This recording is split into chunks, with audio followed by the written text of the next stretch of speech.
Pursue purpose in parallel. So this video is in response to a viewer question, and the viewer asked, is living in Hong Kong enabling you to work at a startup that has a demanding workload? So I gave this some thought, and it occurred to me, at first it seemed like these two were related. They were two pretty fundamental parts of my life that are there on a daily basis. But the more I thought about it, the more I realized actually these two goals in my life are actually completely unrelated. They just so happen to coincide. They so happen to intersect at this time of my life. But really, these are things that I was working on completely separately that just tended to intersect at this time. And, it got me thinking about whenever you ask someone, like, what is their purpose? Like, what is their purpose in life? They tend to think about it in a singular way. They'll say, well, my purpose is art, or my purpose is relationship, my purpose is, giving back to my community, whichever it may be. But, human beings and life itself is much more complex than that, much more multidimensional. There's more layers to it. So we tend to do this almost to oversimplify, almost to make it easier to process. But what's interesting is it's not just about communication. It's not just about communicating what your purpose is in a simple way. We're actually communicating with ourselves, and then we're kind of reducing ourselves to one singular thing. But there's nothing to say that you can't have multiple purposes at the same time. You can't. There's nothing to say that you can't have meaningful relationships at the same time that you have a meaningful work or a meaningful pursuit of giving back to your community. And you can do all of these at the same time. And there's actually a lot to say about the productivity of being able to do things in parallel or being able to multitask. And you could actually kind of do more, achieve more by focusing on multiple things rather than trying to pigeonhole yourself in just one dimension and only one thing. When personal development becomes automated. So some time ago when I was changing my career to software engineering, what I had to do is I had to kind of really, really focus on the interview process. I had to study all these algorithms. I had to study the interview questions. I had to work on personal projects. And it was just kind of like 6 months of this intense focus where I was trying to make a change in my professional life. Now, I was so focused on this goal, I never really thought about what would happen when I achieved this goal. So after 6 months of focusing on this, I landed a pretty good job, and the goal had been reached. But the thing was, I was still in this momentum. I started the job and I kept thinking, I got to keep studying these algorithm questions and I got to be ready for the next interview. But now that I had this job, I had no reason to leave, and it was a pretty good. It was a pretty good job. I mean, everything I wanted was there. So really, there was no reason to study these concepts anymore. So I was asking my friend who worked at the same company, and I said, well, what do I do? I feel like I was really learning so much, and now I have this job and it's pretty much taking up all my time. So what he said to me was, you're going to continue to learn software engineering, but now you're going to learn it on the job. And in this way, it's kind of automated because, you're going to go to work anyway. You're going to be there 40 hours a week minimum, and now you're there. So all you have to do really is just go to work, and you're going to improve your career as a software engineer just by going to work. And really that's pretty much exactly what happened, because now, before I was studying on my own, and I was doing all this practice, the self-study. But now that I was working at a company, it was more official, it was more legitimate. So, and then I was also learning from, what I was working on day to day, but I was also learning from my teammates. So really this thing that was pretty much the primary focus became something that I had to do anyway and became part of my life. So once I started at this job, slowly over time, I stopped studying the algorithms, I stopped studying the interview questions, and I just kind of just did my job and learned that way. And actually that job ended up being somewhere where I learned pretty much more than many other jobs that I have worked at before. So there's this concept in which when you kind of take something that was the primary focus, and then you move it, and it becomes kind of automated. So you don't need to think about it anymore. It just happens on its own. And there's so many different areas in which you could do this. There's so many different areas in which you could actually achieve a lot just by something becoming habitual, something becoming routine. So like when I was focused on the gym, once I kind of figured out all the different exercises, it just became part of my daily life. It's just something. If I don't go to the gym, like I feel strange now. Like I feel like why didn't I go to the gym today? But for a certain period of my life, like it was something where I had to really like think consciously. Oh, I need like kind of planning it. When am I going to do it? But once it becomes a routine, once it becomes a habit, it's really automatic, and it's something you don't really need to think about, and it achieves something on its own. And there's a beauty to this because of the level of efficiency of something that is kind of automatically handled without you having to think about it too much. Moving from primary focus to routine. Whenever you're trying to do something new, whenever you're trying to pick up a new skill or a new talent, you'll notice that you have to learn a lot from the ground up, and this becomes kind of the primary focus of your thoughts. So it's really occupying a lot of mental real estate. You have to think about kind of every little step that's involved in the process. But something that's interesting that happens over time as you get better at something is you don't really think about it consciously as much. It becomes kind of automatic, becomes more intuitive. Now, I've noticed that this happened to me a bunch of times in my life. So, for example, when I was trying to get in shape, when I was trying to learn about fitness, I was constantly thinking about, what do I eat, what am I eating, and how am I lifting in the gym? What are the different exercises? How often am I going to the gym, trying to find the right gym, etc. And then there became a point at which I kind of just knew what I was doing. Like it had become routine, and I was no longer thinking about it. I would just show up to the gym, I do my exercise, and I get on with my day. And this is kind of there's a parallel that this was described. So if you know the book Thinking Fast and Thinking Slow by Daniel Kahneman, he talks about kind of two frames of mind. One is this more deliberate thought, the thinking slow part. So when our brains have to stop and reflect on something, it essentially takes more power, takes more mental effort. But when something is something that we see every day, so we're like crossing the street and we see a green light, we know we can just cross the street. We don't really think too much about how to traffic work and how to stoplights work. It's become something that is part of the thinking fast that Daniel Kahneman is talking about. Now, the more things that we can learn and the more things that we can move from this slow thinking over to the kind of the fast thinking, then we become much more efficient because we've freed up this mental real estate where the things that are automated, so to speak, the things that are part of the thinking fast portion are things that we can kind of just let run. And then whenever the primary focus, the new thing that we're trying to become acquainted with, that is the thing that we can kind of be more deliberate about. And this is the area where we're applying our learning, where like if we're trying to learn something, we have to be very deliberate. We have to slow down. We need to think about like, what is this thing I've never seen before?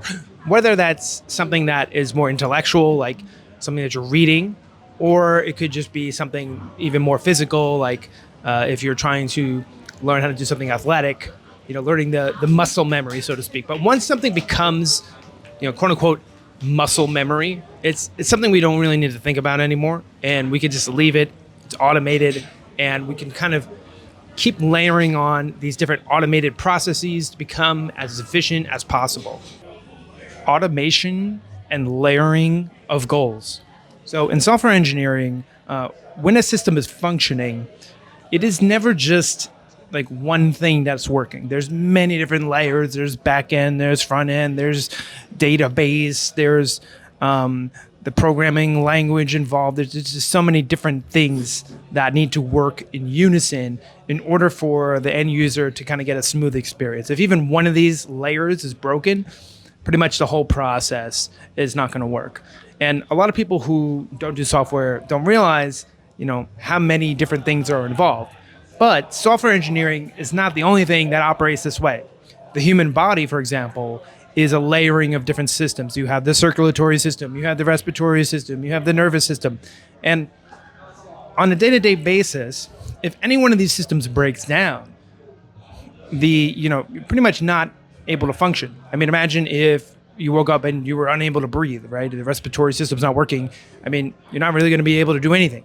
Or if the heart stops beating, or if there's a problem with the kidneys, or a problem with problem with your stomach. This is all these different systems that work together so seamlessly, yet we never really think about it.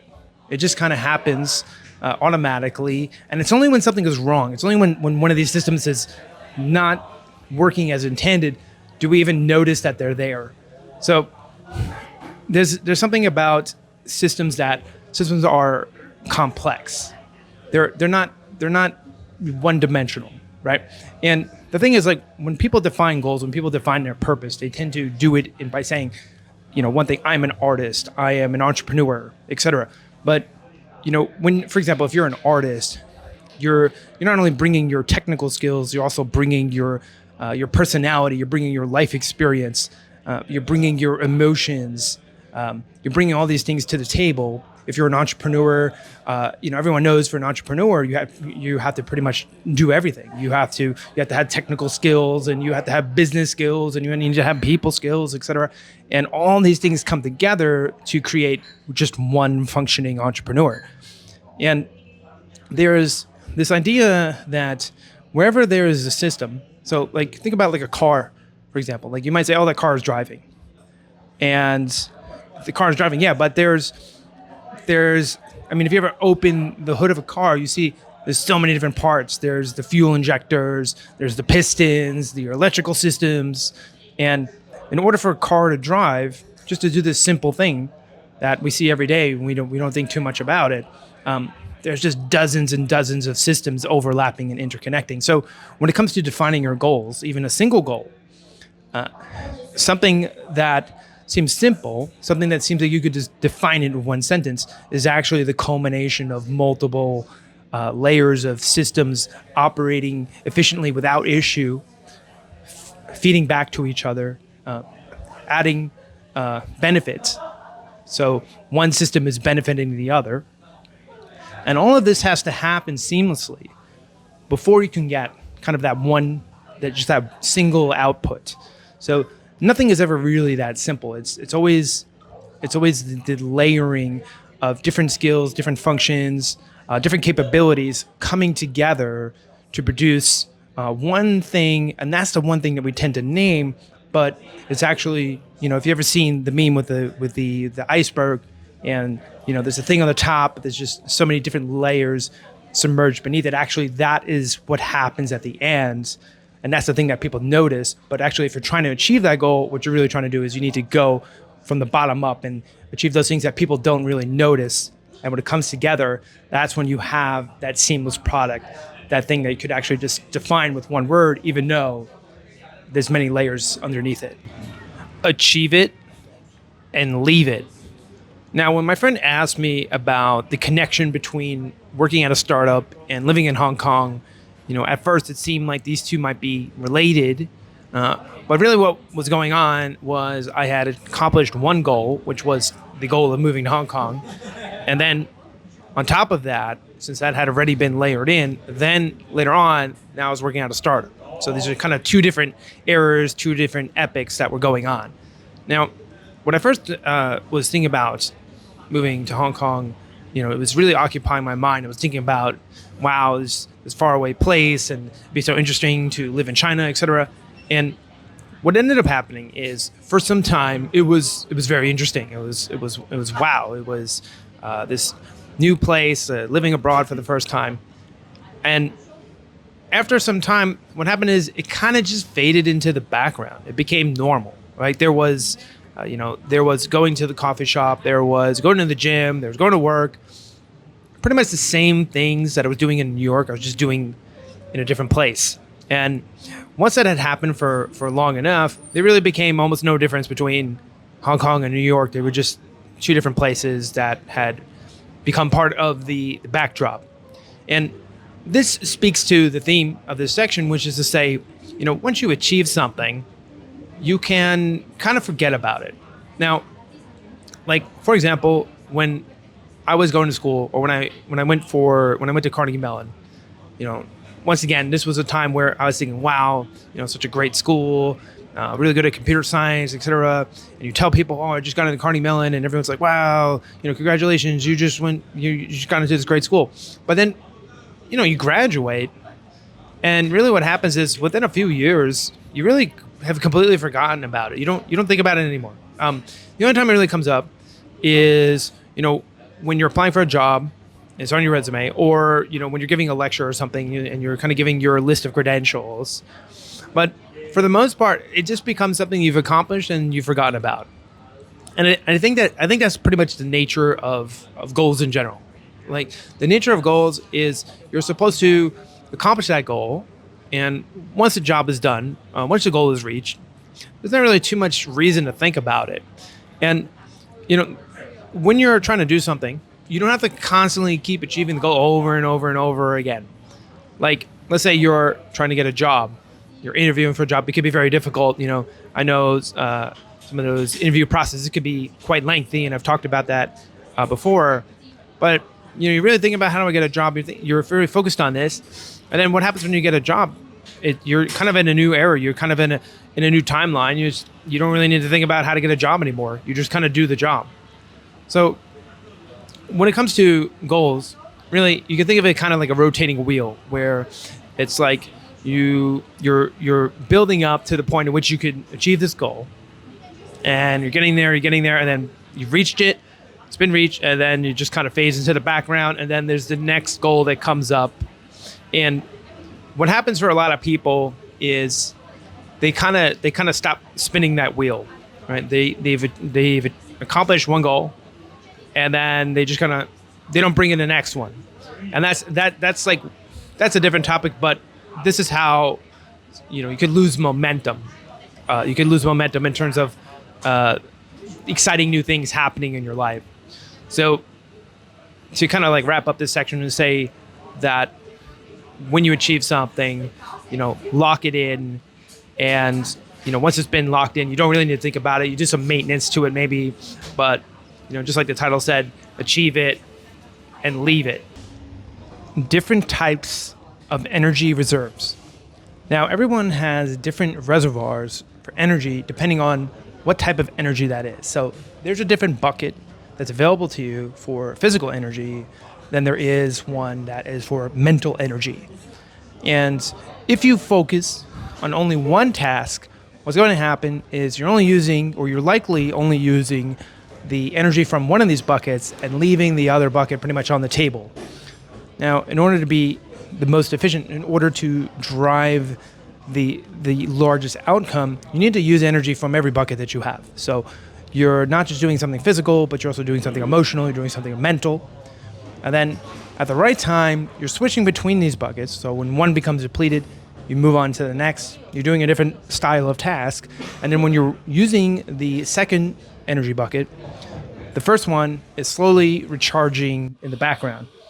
Now, when it comes to defining your purpose, if you think about your purpose as just one thing, just this one thing, that's it, there's nothing else, well, what's likely happening is you're using energy from one place and you're not using energy from different places. I mean, unless you take your purpose and you break it down into different types of tasks, then you may be able to achieve your purpose from multiple angles.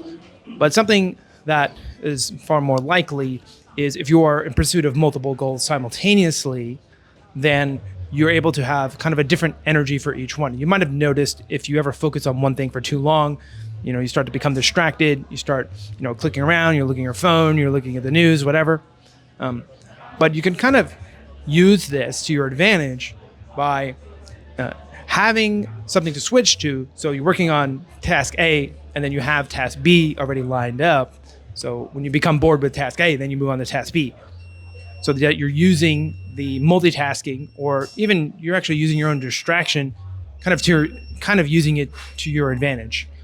Now, when it comes to defining your purpose, so if you can either A, define your purpose multidimensionally by having multiple purposes, or you just take your one purpose and you break it down into individual pieces that, going back to systems thinking, in order to achieve this purpose, I need to have part A and I need to have system B and I need to have system C, etc.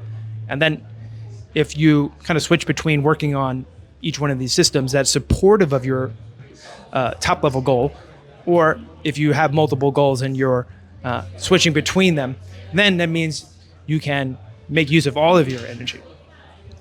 Now, kind of to wrap up this video, the key idea here is that nothing is so simple to be unitary. Nothing is so simple to be just one thing. It's coming from multiple systems. It's coming from multiple things in the background. So what we want to do is we want to work on these things, the components, not just define things in terms of a single sentence or a single word, but think of the individual components and then be productive when it comes to these systems, when it comes to these components, such in a way that they come together to achieve a top level goal.